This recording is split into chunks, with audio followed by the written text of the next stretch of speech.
Bună, dragii mei! Bine ați venit la previziunile pentru energia lunii septembrie. Acestea se aplică pentru toți cei care au ascendentul, soarele și luna în Scorpion. Vă rog frumos să luați în calcul faptul că acestea sunt previziuni generale, iar voi, indicat ar fi să luați de aici ceea ce rezonează cu voi. Încep în primă fază cu partea de tranzite astrologice, urmând ca ulterior să vedem ce ne spune energia în cărțile de oracol, în cele de tarot, dar și în talismane. Luna septembrie debutează cu retrogradarea planetei Saturn în Pești, iar pentru voi acest lucru se petrece în casa a 5-a. Saturn este cel care ne oferă indicii despre nivelul nostru de responsabilitate. Tot sub arhetipul lui Saturn regăsim maturitatea, regăsim karma, timpul, dar și blocajele. Arhetipul peștilor este unul dintre cele mai spirituale din întreg zodiacul. Aici regăsim compasiunea, iubirea, gentilețea, iubirea necondiționată, dar și visarea, mirajul. Iar casa a 5-a poate avea legătură cu riscurile, iubirea, dragostea, bucuria vieții, copiii, copilăria, tot ce este mai frumos în această lume, pasiunea, creativitatea. În consecință, Saturn acum face un pas înapoi pentru a vă lăsa pe voi să vă permiteți să vă bucurați. Acolo unde nu v-ați asuma riscurile la vremea potrivită, o puteți face acum.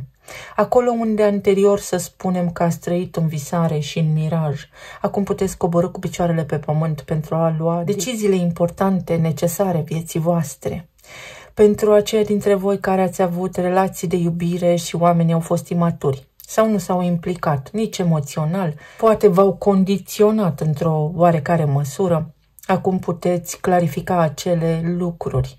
Este o perioadă foarte bună, optimă, aș putea spune, pentru a dialoga cu sufletul vostru, pentru a vă uita cu profunzime la viața voastră, pentru a vă deslănțui creativitatea și pentru a regla, rezolva provocările care pot veni în legătură cu copiii voștri sau cu copilul vostru interior.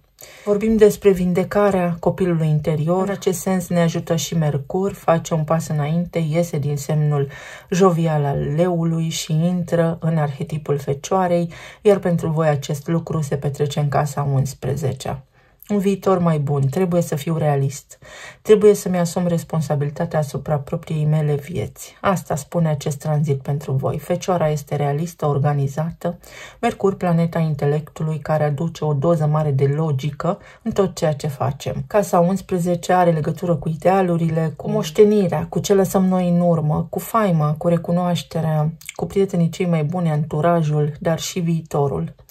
Trebuie să mă apuc de treabă, mai organizat, mai structurat. Nu am timp de pierdut. Practic, luna septembrie trage un semnal de alarmă și vă arată că nu aveți timp de pierdut. Ați omis să faceți ceva important. Acum puteți începe. Nu v-ați bucurat de viață, de acum puteți începe. Nu v-ați îndrăgostit, ați avut provocări în relație, acum o puteți încheia în cazul în care este o relație toxică. Dacă până acum nu ați cunoscut dragostea, acum vă puteți permite să fiți vulnerabili pentru a putea întâlni partenerul potrivit. Păi avem un alt eveniment furtunos pe parcursul lunii septembrie, retrogradează și Uranus în Gemeni și activează pentru voi casa a 8-a. Uranus este scânteia, este întreruperea, este genialitatea, rebeliunea. Gemenii sunt arhetipul comunicării. Sunt arhetipul care ne indică cum gândim, mentalitatea noastră. O schimbare de mentalitate în ceea ce privește fricile. Depășirea fricilor. Casa 8-a cu asta se ocupă. Fricile, karma, lucruri ascunse sub preș, toate acele dureri pe care le-ai ignorat pentru că a trebuit să fii puternic, pentru că nu ți-ai permis să plângi sau să-ți asculți sufletul. Tot aici poate fi vorba și despre taxe, impozite, banii partenerului de viață, resursele împărțite cu ceilalți. Pot fi chestiuni legate de tot felul de asigurări medicale, de viață, taxe, impozite, care acum să înceapă să intre în atenția voastră mai mult ca oricând. Sunt informații neașteptate, este o avalanșă așa de stări prin care puteți trece tocmai pentru a separa bobul de neghină. De asta trebuie să mă ocup, de asta nu. Să învățați să vă asumați cine sunteți, să vă iubiți așa cum sunteți și să lăsați în urmă vina, regretul, pentru că nu vă ajută la nimic. Ce aș fi putut face? Bun, acum aveți acest prilej, acest moment oportun să faceți tot ceea ce v-ați dorit și nu ați avut curaj sau nu ați avut timp sau posibilitatea să o faceți încă. La fix o zi după retrogradarea lui Uranus avem eclipsa totală de lună în arhetipul peștilor pe zona casei a 5-a. Pentru unii dintre voi poate veni cu o sarcină, pentru alții dintre voi poate veni cu un moment determinant în viața voastră, în ceea ce privește relația de iubire, în ceea ce privește creativitatea, bucuria vieții. Trebuie să încep să trăiesc frumos. Pentru mine și doar pentru mine. Poate copiii vă sunt mari deja sau poate trebuie să faceți pace cu copilăria voastră pentru a vă putea bucura de viața de adult. Poate fi o cerere în căsătorie, poate fi reluarea unei relații care până acum a fost confuză, a fost cu temeri, cu discuții foarte multe, unde exista ceva toxicitate pentru că amândoi v-ați vindecat, amândoi v-ați maturizat. Poate fi o hotărâre importantă să vă transformați hobby-ul, talentul, pasiunea într-o profesie din care să câștigați și bani ulterior, sau poate fi ceva la nivel spiritual foarte profund care se activează acum pentru că aceste eclipse vin cu un sens al predestinării. Mai apoi Mercur părăsește semnul Fecioarei, intră în Balanță pe zona casei a 12-a. Balanța este semnul relațiilor, iar casa 12-a, zona inconștientului colectiv, zona fricilor, acele lucruri către care nu vrem să ne uităm. Este un fel de self-awareness pentru voi luna septembrie, adică înțeleg ce dau și ce primesc, ce am dat și ce am primit, cine sunt, cine am crezut că sunt, mă cunosc cu adevărat, mă accept așa cum sunt, cu bune și cu rele. Pentru că de foarte multe ori nu ne vedem. Această lună are potențialul de a vă oglindi realitatea și adevărul gol-goluț. Tocmai pentru ca voi să puteți integra, pentru a nu trăi în visare, pentru a vă ancora în realitate, ca să fiți fericiți. Atenție la sistemul nervos, atenție la tot ceea ce are legătură cu emoții intense, atenție la tot ceea ce înseamnă simptom netratat din punct de vedere medical, pentru că poate nu ați avut timp să vă ocupați sau poate ați ignorat starea voastră de sănătate. Apoi Venus, zeița frumuseții și a iubirii, guvernatoarea Taurului și a Balanței, intră în Fecioară pe zona casei a 11-a, aduce și ea un aport minunat aici pentru un viitor mai bun. Ceea ce înseamnă dacă vrei ceva, muncește și reușești. O intenție. Intenționez să trăiesc bine. Vreau ca viața mea să fie bună. Dar trebuie să treci de la intenție la acțiune, pentru că altfel rămâne dorință și dorința, așa neter, fără o acțiune susținută în spate, rămâne doar în gândul tău, nu se vede și concret planul sau dorința îndeplinită. Venus în Fecioară vă poate aduce o diplomă, o recunoaștere, poate veni cu foarte multă ordine, cu oameni foarte practici în viața voastră, un grup de oameni foarte practici, să fiți prinși, înconjurați de oameni realiști, oameni cu care vă puteți sfătui pentru a vă face planurile, pentru a vă putea susține în rutina voastră, pentru a avea practic un viitor mai bun, o viață mai bună. Apoi pe 21, având în vedere că 21 înseamnă curaj sau control, vitejie sau control, avem eclipsă parțială de soare, tot aici în casa a 11-a, unde este Venus, unde infuzează magnetism, adică lucruri pe care le pot atrage ușor, cu sens de predestinare, o lună nouă, ce intenționez, ce vreau de la viața mea. În primul rând, ordine și disciplină, ordine în gând, pentru că l-avem pe Mercur în Balanță, accept ce nu pot face și mă concentrez pe ceea ce pot schimba, fără regrete, fără vină. Cam despre asta este vorba pentru voi în luna septembrie și viața vi se poate schimba. Nu te mai lăsa controlat de regrete, de ceea ce nu ai putut face.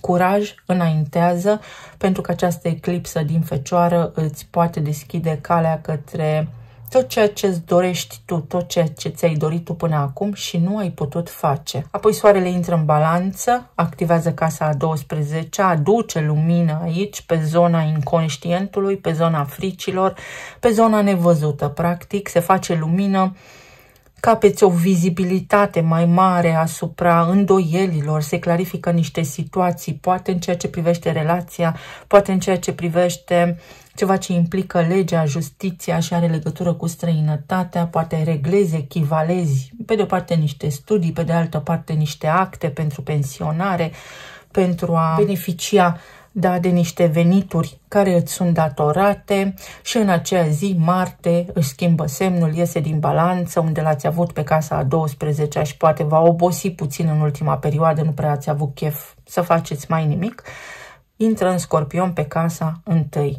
Marte este planeta acțiunii, Scorpionul semnul care se regenerează și se transformă, vede ceea ce nu funcționează cu o mică doză de pesimism, dar are și capacitatea de a renaște. Marte este coguvernatorul Scorpionului alături de Pluton. Pe casa 1 vine cu energie vitală, cu determinare, cu forța de a accepta, de a pune degetul exact pe ceea ce nu funcționează. Este un tranzit destul de magnetic care vă dă putere, vă oferă o aură foarte misterioasă, vă oferă forța necesară să deschideți ușile care erau zidite. Adică să începeți să faceți niște lucruri care implică sănătatea voastră, mai ales pe zona de colon, pe zona aparatului reproducător, să vă eliberați. Este un foarte bun moment să vă eliberați corpul de toxine sau viața de oameni, de situații toxice. Să vedem mai departe ce ne spune și oracolul. Pentru voi este o lună bună. Soarele, energie vindecătoare, bucurie, confort și fericire, transformare, situații de viață pe care acum le puteți activa în favoarea voastră, puteți renaște, viața voastră se poate schimba în bine. Aici avem niște cristale foarte frumoase, acvamarin, ametist, quarț roz și lavanda, liniște, blândețe și iubire de sine, pentru că veți avea eclipsa totală de lună în Pești pe zona casei a 5-a. Ați avut grijă de alții, acum a venit și vremea voastră. Poate fi un eveniment foarte plăcut și în ceea ce privește copiii voștri, să aibă parte de o lună minunată, o ciupercă, reciclare și capacitatea de a merge până la cauză, de a identifica o cauză, care este cauza pentru care te simți așa acum sau care este cauza pentru care X lucru s-a întâmplat. Fenomenal de bună luna pentru voi. Poate în relația cu cineva alături de care ai simțit că îți este subestimată autoritatea, cineva care poate te-a făcut mic, sau poate înveți acum ceva de la o persoană care te ajută să crești. Sau tu treci de la o etapă la alta, te maturizezi de la etapa de copil la cea de om matur. Eliberează-te de povară, descarci emoția negativă, energia negativă și poți lăsa în urma ta durerea fizică, emoțională. Doar las-o în urmă. Ritual. Trebuie să înveți să te apreciezi. Poate fi vorba despre o datorie. Te-ai simțit dator, te simți în permanență dator să faci niște lucruri. Este un tipar, este un mecanism, dar care pe tine te-a ajutat de-a lungul timpului să supraviețuiești. Nu mai este nevoie, te poți elibera.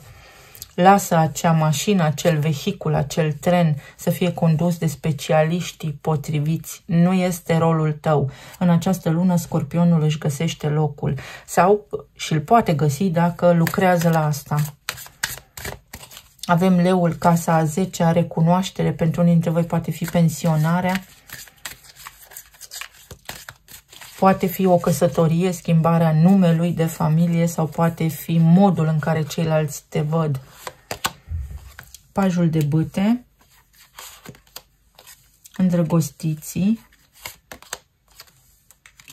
regele de bâte, 9 de bâte, asul de spade, foarte mult foc, voință. Voință să te vindeci, voința să alegi cum vrei să-ți fie viața, pentru că viața ta este alegerea ta și a nimănui altcuiva. Un copil poate fi pentru unii dintre voi, așa cum am spus, o sarcină, poate nepoți sau chiar copii.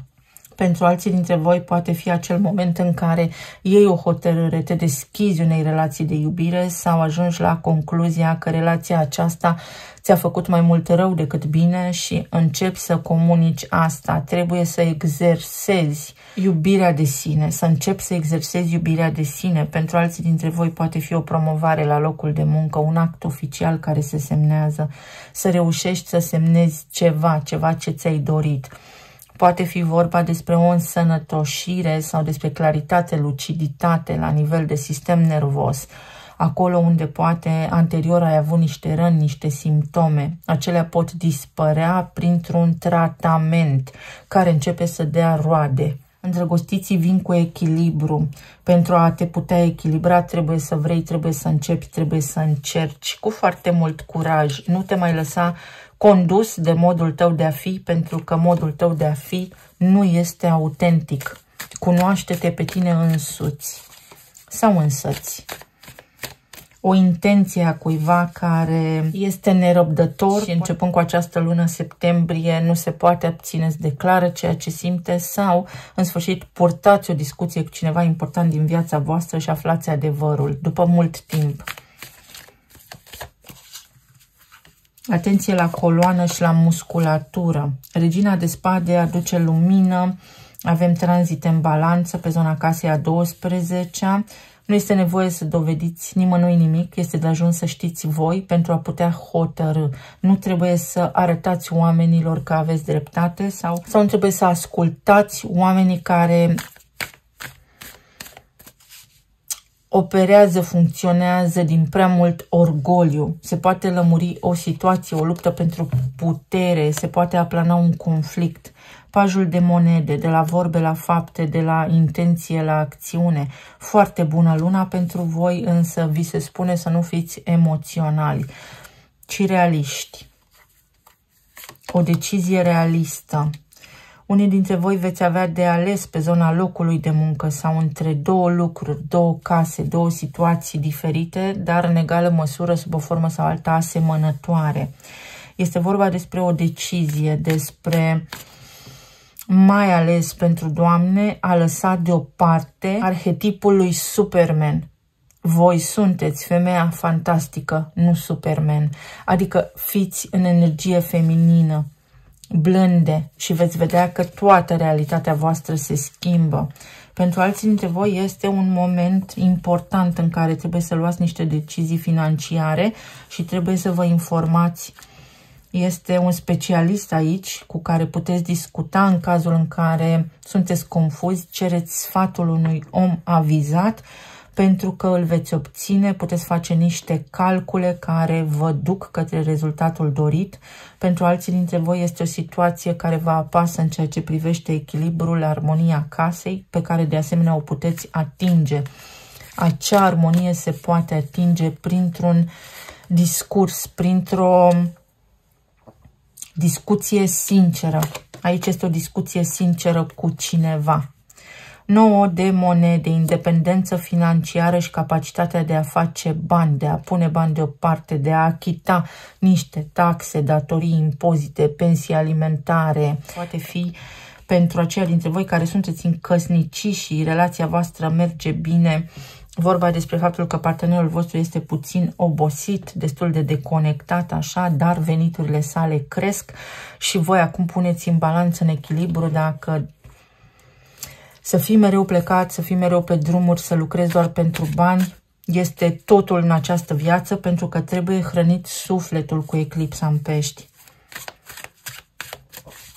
O mulțumire, este o lună care va aduce mulțumire și uite, este arhetipul vostru, numărul 19, din nou soarele, să provoci statusul quo, să faci lucrurile diferite, să spargi rutina, să spargi gheața, să încerci să vezi lucrurile puțin diferit, o oportunitate fantastică, o nouă doză de speranță, dar speranța aceasta, știți că mie îmi place să o redenumesc ca încredere, încrederea că poți face niște lucruri, claritate și perspectivă așa cum nu ai mai avut niciodată, să înțelegi următorul lucru.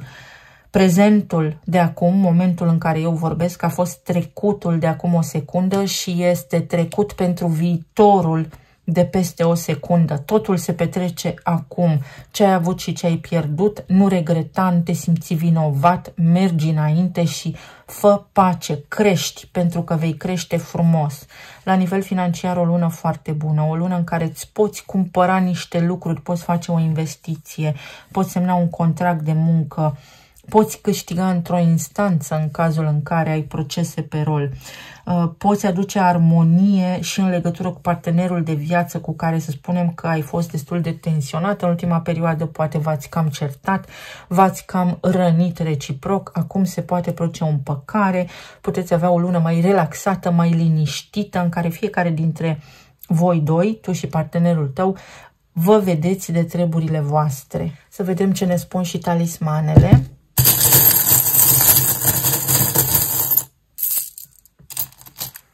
Un cerc închis, o nouă oportunitate, noutate, se schimbă ceva, schimbați tratamentul, schimbați locul de muncă, schimbați ceva în rutina voastră, puteți schimba ceva și aveți susținere, sunteți ajutați, cineva vă face backup, un plan de rezervă, primiți ajutor din partea cuiva atunci când aveți mai mare nevoie, o lună în care puteți beneficia de relaxare, să aveți deplasări în aer liber, excursii, vacanțe, roata destinului. Uite, a venit timpul să crești și să te maturizezi. Pe de altă parte, o șansă să te vindeci de ceva. Este un protocol nou în zona medicală.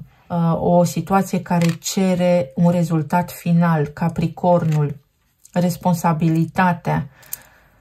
Responsabilitatea, tu ești raza mea de soare, o împăcare. În cazul în care ați avut conflicte cu cineva anume, pentru alții dintre voi este liniște în casă cu partenerul de viață sau vă puteți întâlni partenerul de viață acum, o lună cu liniște, o lună cu binecuvântări. Tu ești favoritul meu, o lună în care să spargeți gheața, să vă apucați, să faceți ceva ce vă place. Este o menire a sufletului vostru aici, este sensul vostru. Avem diavolul, balanța și crede în iubire.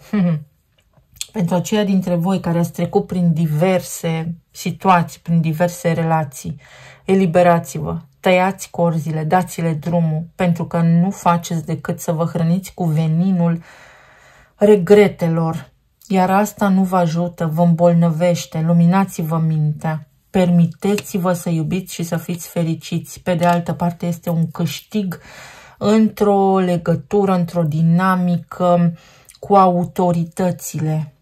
Un prieten foarte bun își anunță vizita, un prieten bun. Puteți pleca într-o excursie sau este vorba despre ceva vechi, ceva ce ați tot amânat să faceți. Este momentul să vă ocupați de acele lucruri pe care le-ați tot amânat. Aici avem un campus și o vulpe, niște studii, niște cursuri sau să începeți să citiți, să vă eliberați mintea de stres. Pentru alții dintre voi, Marte a fost în casa a 12-a, uite, și intră în Scorpion acum. Asta înseamnă că trebuie să clasați, trebuie să rezolvați niște documente, puteți rezolva ceva, dosar de pensii, chestii care au legătură cu acte, cu asigurări, cu diverse taxe și impozite, le rezolvați. RX, uite, am spus bine ce am spus, împăcare, reluare, revenire, la nivel de corp fizic, la nivel de sănătate, la nivel emoțional, la nivel mental. Este o lună de vindecare a stărilor de nervi, a anxietății, a depresiei. Vă mulțumesc foarte mult, vă doresc să aveți o lună minunată, să fiți bine, sănătoși și iubiți oriunde v-ați afla în această lume și să ne reauzim cu bine și cu drag și data viitoare. Pa, pa!